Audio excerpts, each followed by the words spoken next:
সচিবালয় সহ সারা দেশে পলিথিন এবং সিঙ্গেল ইউজ প্লাস্টিক ব্যবহার বন্ধ করতে রোববার থেকে নজরদারি শুরু করেছে পরিবেশ মন্ত্রণালয়, জানিয়েছেন অন্তর্বর্তী সরকারের পরিবেশ উপদেষ্টা সৈয়দা রিজওয়ানা হাসান। বলেন, এই নজরদারি চলবে আগামী 31 ডিসেম্বর পর্যন্ত। এরপর 1 জানুয়ারি থেকে সচিবালয়ে সিঙ্গেল ইউজ সব ধরনের প্লাস্টিক সামগ্রী ব্যবহার নিষিদ্ধ থাকবে। দুপুরে সচিবালয়ে এক সংবাদ সম্মেলনে এসব তথ্য জানান তিনি। আমরা সচিবালয়টা দিয়ে সরকারি অফিসগুলো যেন একবার ব্যবহার্য প্লাস্টিক থেকে সরে আসে সেই যাত্রাটা শুরু করলাম।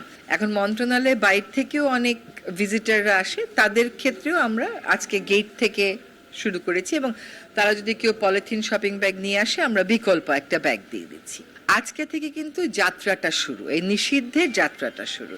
আমরা 31শে ডিসেম্বর পর্যন্ত নিয়মিত মনিটর করব। বান্ডেল থাকলে প্রতি সেনমানিতে টাকা বাঁচবে। বিকাশ সেনমানি বান্ডেল কিনে জিতুন প্রতি লেনদেনে।